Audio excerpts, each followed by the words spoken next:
Hello students, how are you? Welcome back Mehta school digital classes. देखो, पिछले video में हमने ये मॉडर्न पीरियोडिक टेबल चालू कर दी थी जो हेनरी मोजले के द्वारा दी गई थी और हमने पीरियोडिक टेबल बनाने की कोशिश की थी और आई होप आपने भी कॉपी में ट्राई किया होगा कि कैसे पीरियोडिक टेबल बन सकती है। ये पीरियोडिक टेबल मैंने बनाने में आधा घंटा ले लिया था पिछली क्लास में, लेकिन अगर आपको ये ढंग से याद होगी ना तो मात्र आप 3 मिनट में पूरी पीरियोडिक टेबल तैयार कर सकते हो। एक बार वापस पूरी पीरियोडिक टेबल रिवाइज करवा देता हूं तो सुनिएगा ध्यान से।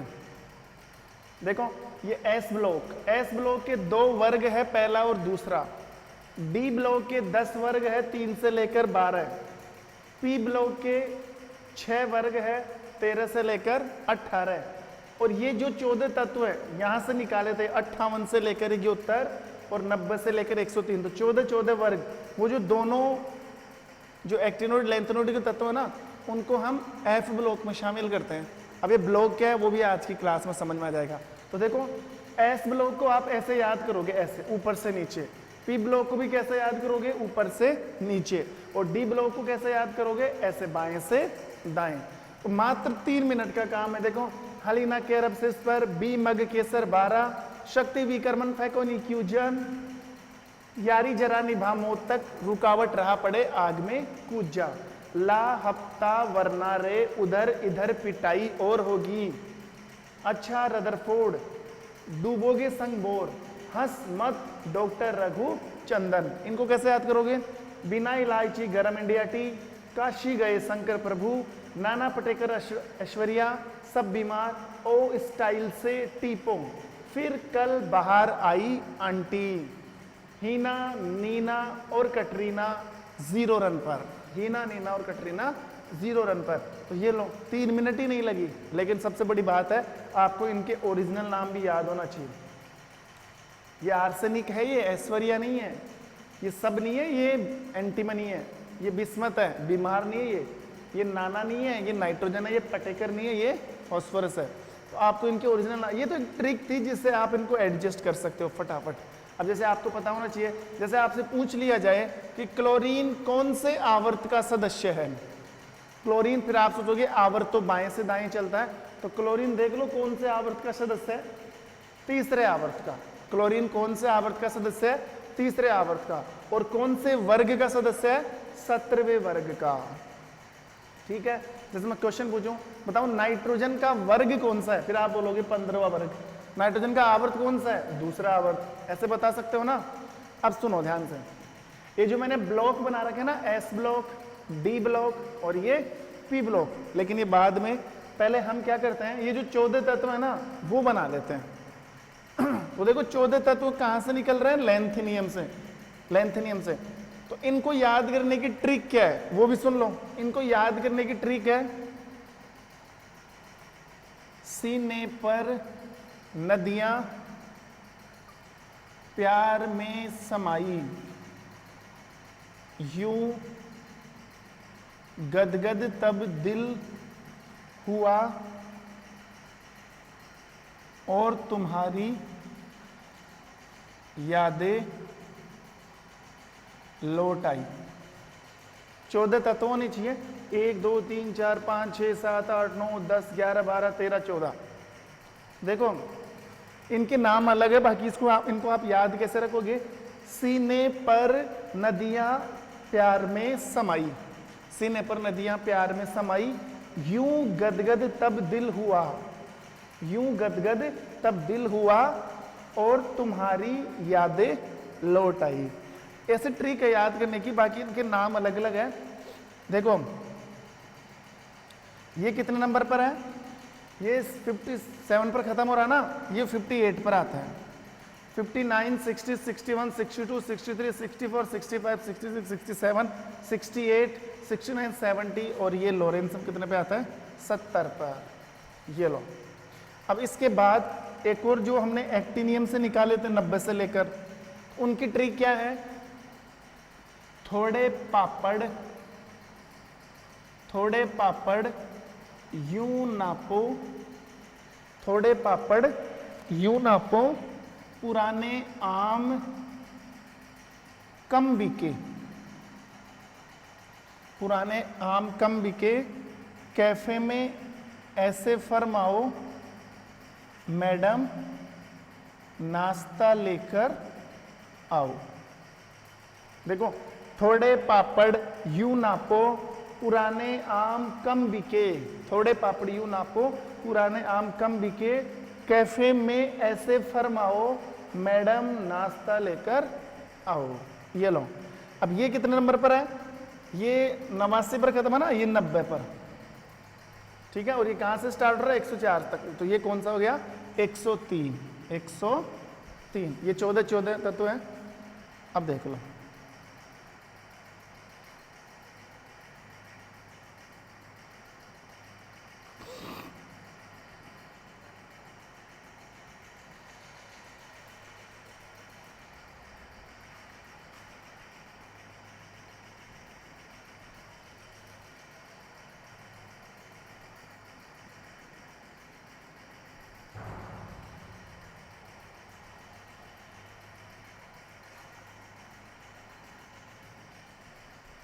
ये जो तत्व है ना, इन तत्वों को हम बोलते हैं एफ ब्लॉक के तत्व।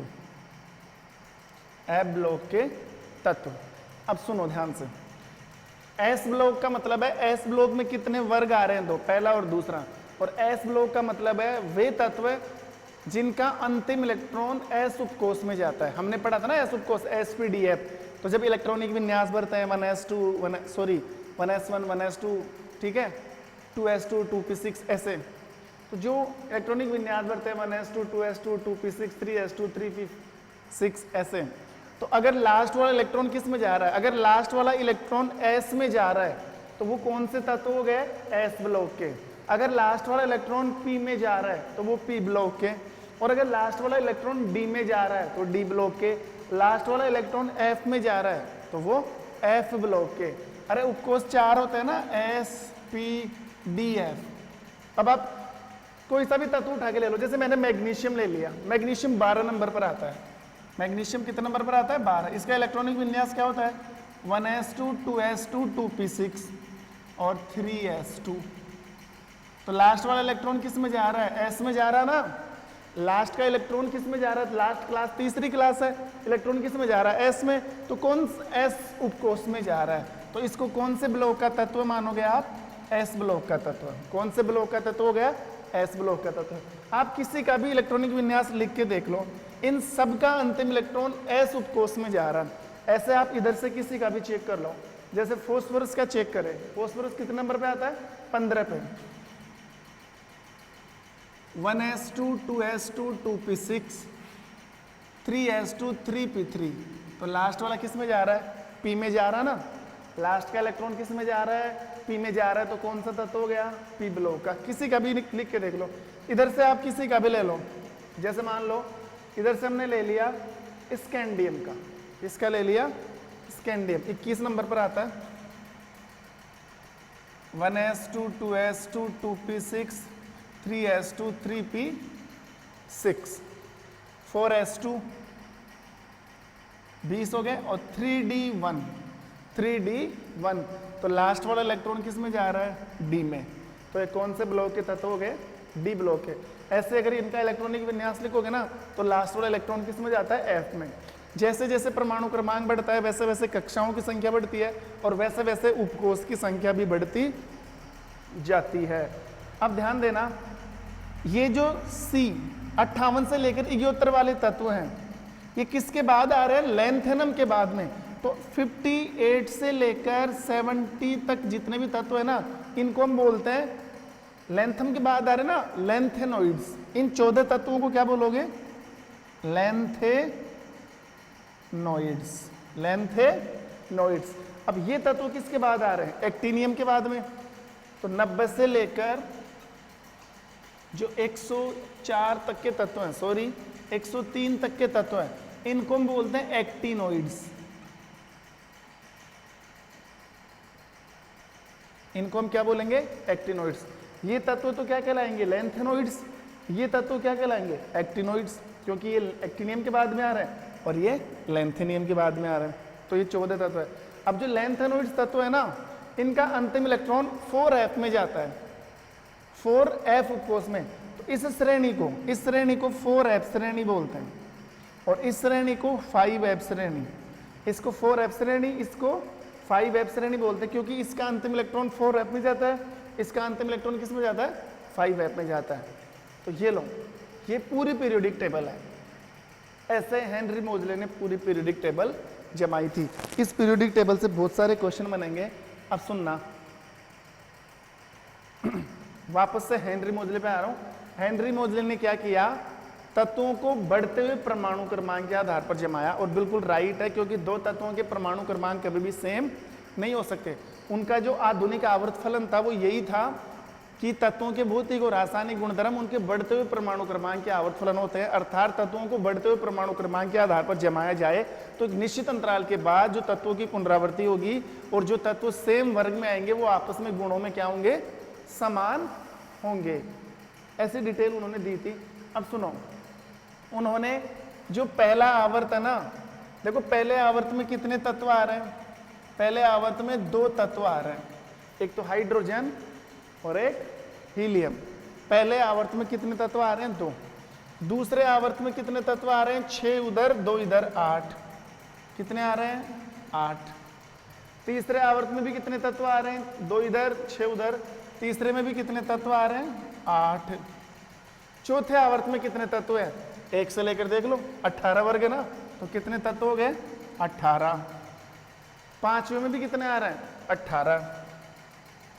अब बताओ छठे आवर्त में कितने तत्व है, आप गिन लोगे सर 1 से लेकर 18 नहीं, पांचवें आवर्त में 18 तत्व नहीं है, 32 तत्व है। कैसे, पांचवें में 18 तो ये, सॉरी पांचवें में तो 18 आ गया ना, छठे की बात है, छठे में 18 नहीं है, 18 तो ये, और 14 निकाल भी तो दिए ना, 18 तो ये, 14 ये, क्योंकि ये भी तो यहाँ पर है ना। अरे 58 से लेकर 71 भी तो इसमें है ना, वो तो इसलिए निकाला था कि आवर्त सारणी बड़ी नहीं हो, बाकी तत्व तो यहीं पर आएंगे ना। तो बताओ छठवें आवर्त में कितने तत्व होंगे, 18 + 14 कितने, 32। ऐसे ही सातवें आवर्त में भी कितने तत्व होंगे, 32। समझ में आई बात। पहले आवर्त में 2, फिर 8, फिर 18, 32, 32।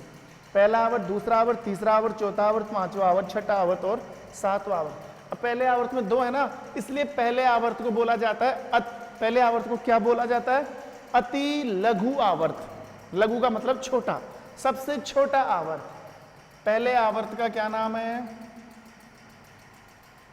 अति लघु आवर्त। अति लघु आवर्त, इसको बोल दिया अति लघु आवर्त। दूसरे और तीसरे में कितने तत्व आ रहे हैं, 8 आ रहे हैं ना, इनको बोल दिया अति हटा दो लघु आवर्त। इनको क्या बोल दिया, लघु आवर्त। चौथे और पांचवे को बोल दिया दीर्घ आवर्त। दीर्घ मतलब बड़ा, 18 तत्व आ गए तो इसको बोला दीर्घ आवर्त। और छठे और सातवें को बोला अति दीर्घ आवर्त। आई बात समझ में। पहले में 2 ही तत्व आ रहे हैं तो लघु आवर्त, दूसरे और तीसरे में 8 तत्व आ रहे हैं तो, सॉरी पहले में 2 तत्व आ रहे हैं तो अति लघु आवर्त, दूसरे तीसरे में 8 तत्व आ रहे हैं इसलिए लघु आवर्त। ठीक है, चौथे पांचवे में 18 आ रहे हैं तो दीर्घ आवर्त, छठवें सातवें में 32 आ रहे हैं तो अति दीर्घ आवर्त तत्व इनको कहा जाता है। आ गई बात समझ में। अब आप देखो यहां से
अब देखो, ये एक मैंने अलग से डिजाइन बनाई ना, जिसमें बोरॉन, सिलिकॉन, आर्सेनिक, ये एंटीमनी, ये टेलुरियम और ये पोलोनियम, ये सारे तत्व क्या हो रहे हैं इनके अंदर ऐड हो रहे हैं। अब ध्यान रखना, ये जो जिगजैग लाइन दिख रही है ना, जिगजैग लाइन, ऐसे ऐसे ऐसे ऐसे, तो इस लाइन के इधर वाले तत्व, अगर ऐसे खड़े हैं ना तो ये राइट साइड वाले तत्व है। इस लाइन के इधर वाले ये सारे तत्व क्या है, ये सारे तत्व हैं धातु। सुन लिया ध्यान से, इस लाइन के इधर वाले सारे तत्व क्या कहलाते हैं, धातु। देखो तत्वों को 3 श्रेणियों में बांटा है, जो तत्व होते हैं ना उनको कितने श्रेणी में बांटा है, 3 श्रेणी, धातु, अधातु और उपधातु। तो आवर्त सारणी में लगभग 80 धातु है, लगभग कितनी धातु है, 80। आप देख सकते हो कितनी मेटल्स है। तो इस लाइन के इधर वाले सारे तत्व क्या है, धातु, और इस लाइन के इधर वाले तत्व सारे ये क्या है, ये अधातु हैं। ये क्या है, अधातु। और आवर्त सारणी में कितने अधातु होते हैं, लगभग 18 के आसपास, 18 के आसपास अधातु होती है। और इस डिब्बे में जितने तत्व आ रहे हैं ना, कितने तत्व हैं, 6 तत्व। कितने तत्व आ रहे हैं, 6 तत्व। ये उपधातु है, ये क्या है, ये उपधातु है, मेटालॉइड है। उपधातु किसे कहते हैं, जिसमें धातु और धातु दोनों के गुण होते हैं, जो धातु के गुण भी रिप्रेजेंट करता है और जो अधातु के गुण भी क्या करता है, रिप्रेजेंट करते हैं। तो आवर्त सारणी में धातुओं की संख्या लगभग 80, एक्चुअल 80 नहीं है, लगभग 80। आवर्त सारणी में अधातुओं की संख्या लगभग 18 है। आवर्त सारणी में उपधातुओं की संख्या लगभग 6। कुछ किताबें हैं, जैसे CBSE की बात करें तो जो बिस्मत है ना, उन्होंने बिस्मत को भी क्या मान रखा है, उपधातु मान रखा है। और ये जो ऐसी है इसको भी क्या मान रखा है, उपधातु मान रखा है, ठीक है। लेकिन we will study according to our notebook, हम अपनी बुक के अनुसार पढ़ेंगे, उसमें यही उपधातु बता रखा है। समझ गए बात? हाँ, अब देखो आवर्त सारणी में कितनी गैसें होती है, बहुत सारे क्वेश्चन बताऊंगा मैं यहाँ पे। आवर्त सारणी में कितनी गैस होती है तो बता दूं, आवर्त सारणी में गैस की जो संख्या होती है, गैसों की संख्या, आवर्त सारणी में गैसों की संख्या कितनी होती है, 11। और 11 गैसें कौन सी, सुनो, 6 गैस तो ये रही। ये जो 18वां वर्ग है ना, 18वां वर्ग, ये कौन सा वर्ग है, ये अक्रिय गैसें हैं। ये कौन सी गैसें हैं, अक्रिय गैसें। याद करो, इस मोजले से पहले जितने भी साइंटिस्ट आए, चाहे मेंडलीफ हो, चाहे न्यूलैंड और डोबर, उन सब ने अक्रिय गैसों के लिए जगह छोड़ दी थी, उन्होंने अक्रिय गैसों का जिक्र भी नहीं किया।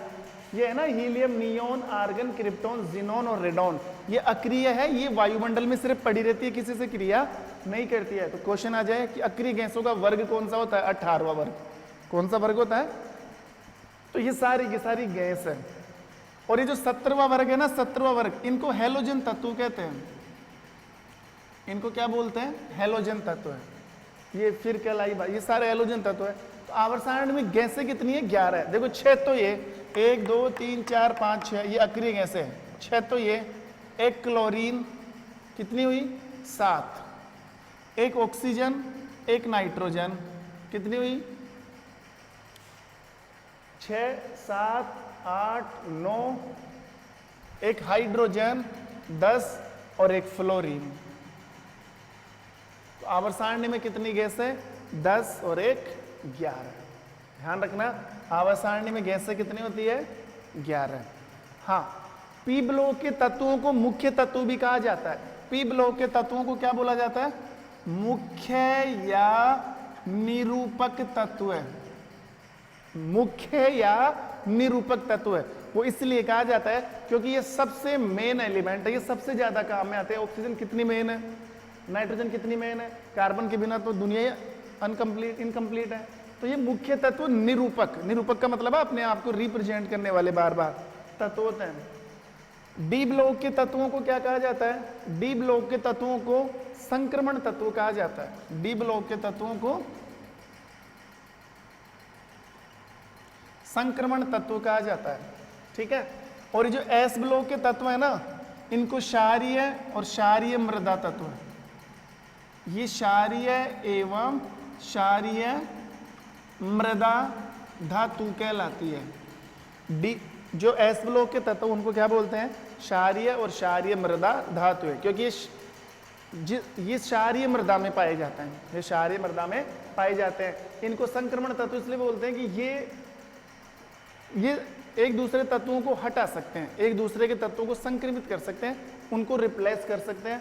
और जो एफ ब्लॉक के तत्व है ना, उनको कहा जाता है अंतःसंक्रमण तत्व। इनको क्या बोला जाता है? अंतःसंक्रमण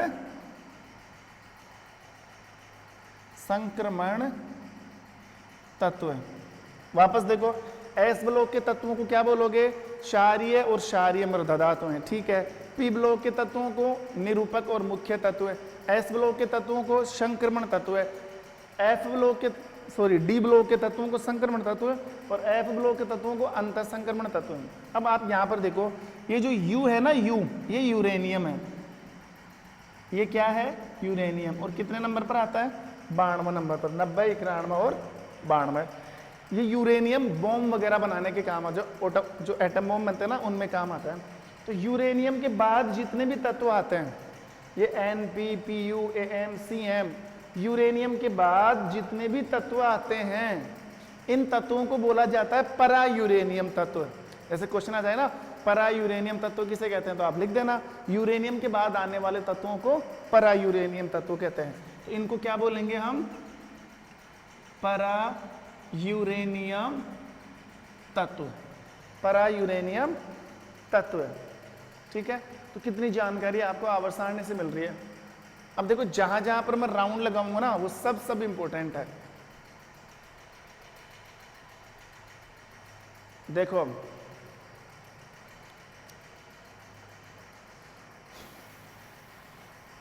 जैसे ये कहाँ गया? पीबी, ये क्या है? पीबी क्या होता है? शीशा है। ये एकमात्र ऐसी धातु है, शीशा एकमात्र ऐसी धातु है जो विद्युत की क्या होती है? कुचालक होती है। विद्युत की क्या होती है? कुचालक। विद्युत का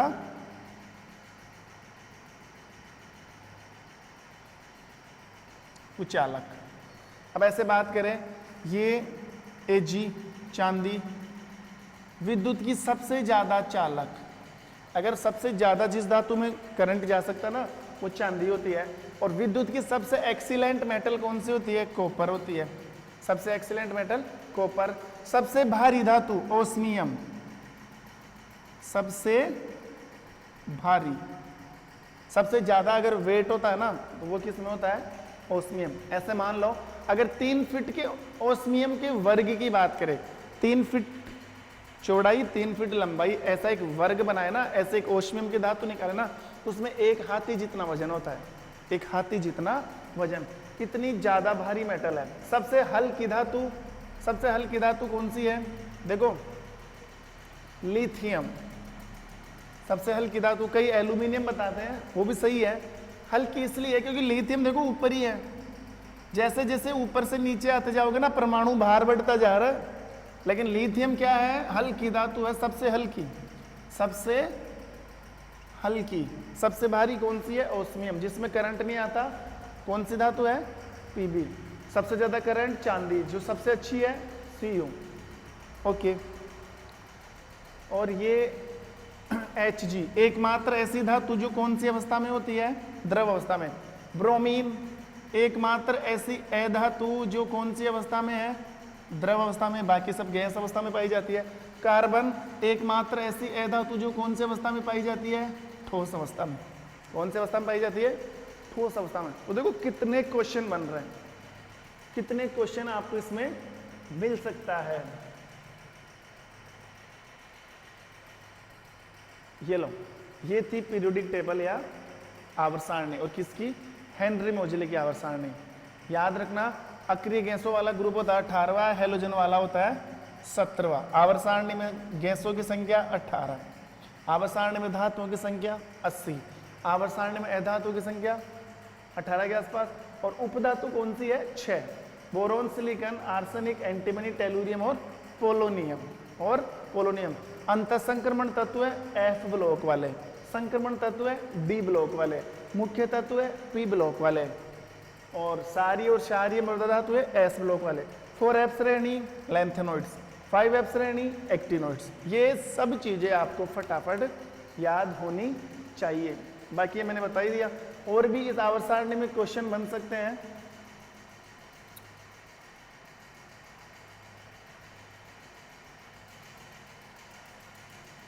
और कार्बन ही ऐसी अधातु है जो विद्युत की क्या है, सुचालक है, जो विद्युत की सुचालक, क्योंकि कार्बन का एक रूप होता है ग्रेफाइट जो करंट शो कर सकता है, जो क्या शो कर सकता है, करंट शो कर सकता है। और भी क्वेश्चन बन सकते हैं इसमें से।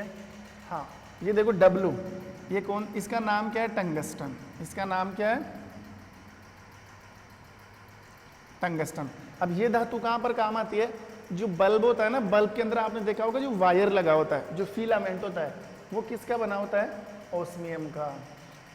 और ये जो यूरेनियम के बाद में ये जो परा यूरेनियम जो तत्व काम आ रहे हैं, ये सब तत्व रेडियो एक्टिव तत्व होते हैं। इन सब तत्वों का काम बॉम्ब वगैरह बनाने के काम में आता है, ये सब ईंधन देने के काम में आते हैं, इनसे बनाए जाते हैं बॉम्ब वगैरह। और भी कई तत्व हैं, कैल्शियम, जैसे हमने पढ़ा था ना कि इसे न्यूलैंड की आवर्त सारणी, कि न्यूलैंड की आवर्त सारणी हल्के तत्वों पर ही लागू होती है, कैल्शियम तक अप्लाई होती है। कैल्शियम हल्का तत्व ही है, कैल्शियम ऊपर ही पाया जाता है। जैसे जैसे नीचे आओगे ना, परमाणु भार क्या होता जा रहा है, बढ़ता जा रहा है। समझ गए? किसी भी प्रकार का कोई भी क्वेश्चन हो वो आप बता सकते हो। ये अति लघु, ये लघु, ये दीर्घ और ये दोनों अति दीर्घ, सब चीज़ें ऐसे कैसे मैंने बता दी है। तो ये हमने पीरियोडिक टेबल कंप्लीट कर लिया। अब इस चैप्टर का एक लास्ट पड़ाव बच रहा है, एक छोटा सा पॉइंट है इस चैप्टर का, वो पढ़ेंगे हम तत्वों की आवर्तिता। तत्वों की आवर्तिता, तत्वों की आवर्तिता कैसे पढ़ी जाती है, मैं थोड़ी सी जानकारी दे दूं। तत्वों की आवर्तिता पढ़ते हैं आवर्त के लिए और वर्ग के लिए। अब एग्जाम में क्वेश्चन आते हैं कैसे, अगर आप एक आवर्त में बाएं से दाएं जा रहे हो, एक आवर्त में इधर से उधर जा रहे हो ना, एक आवर्त में अगर आप बाएं से दाएं चल रहे हो तो बताओ परमाणु का आकार घटेगा कि बढ़ेगा, परमाणु की त्रिज्या घटेगी कि बढ़ेगी, ठीक है, वंडरवॉल त्रिज्या घटेगी कि बढ़ेगी। या एक वर्ग में ऊपर से नीचे, आवर्त में कहां से कहां जाते हैं, बाएं से दाएं, आवर्त में बाएं से दाएं और वर्ग में ऊपर से नीचे, वर्ग में ऊपर से नीचे। तो क्वेश्चन आता है एक वर्ग में अगर आप ऊपर से नीचे आ रहे हो तो परमाणु का आकार घटेगा आगे बढ़ेगा, एक वर्ग में ऊपर से नीचे आ रहे हो तो प्रभावी नाभिक आवेश घटेगा आगे बढ़ेगा, एक वर्ग में ऊपर से नीचे आ रहे हो तो इलेक्ट्रॉन बंधुता घटेगी कि बढ़ेगी, विद्युत ऋणता घटेगी कि बढ़ेगी, परमाणु की त्रिज्या घटेगी कि बढ़ेगी। ये सब चीजें इसमें देखी जाती है। एक वर्ग में ऊपर से नीचे आते हो तो धात्विक गुण घटेंगे कि बढ़ेंगे, अधात्विक गुण घटेंगे कि बढ़ेंगे। ये सब चीजें हम क्लियर करेंगे नेक्स्ट क्लास के अंदर। और ये जो तत्वों की आवर्तिता है ना, that is the very very very important topic in your board exam. सबसे ज्यादा अगर इस पीरियोडिक टेबल में से कोई क्वेश्चन नहीं आएंगे, आएगा तो कोई छोटा क्वेश्चन आएगा। हाँ, पीरियोडिक टेबल में से सबसे ज्यादा क्वेश्चन पूछी जाती है लिमिटेशन, सीमाएं, न्यूलैंड की सीमाएं बताओ, मतलब न्यूलैंड की कमियां बताओ, मेंडलीव की कमियां बताओ, मोजले की कमियां बताओ। फिर सबसे ज्यादा अगर क्वेश्चन बनेंगे तो वो आवर्तिता में से बनते हैं। ऊपर हेडिंग डाल देना कि एक आवर्त में ऊपर से नीचे आने पर क्या होगा, फिर नीचे हेडिंग डली होती है परमाणु त्रिज्या, प्रभावी नाभिकीय आवेश, इलेक्ट्रॉन बंधुता, विद्युत ऋणता। अब आपको बताना इन चारों पर एक वर्ग में ऊपर से नीचे आ रहे हो तो क्या प्रभाव पड़ रहा है, या फिर एक आवर्त में बाएं से दाएं जा रहे हो तो क्या प्रभाव पड़ेगा। तो इस चैप्टर का लगभग हमने 80% सिलेबस क्या कर लिया, कंप्लीट कर लिया। कितने प्रतिशत, 80%। अब जो 20% सिलेबस बच रहा है वो बहुत ज़्यादा इंपॉर्टेंट है। मैं कहना 100% उसमें से क्वेश्चन है, वो हम नेक्स्ट क्लास में कंफर्म करेंगे। तब तक के लिए अलविदा, thank you, have a nice day.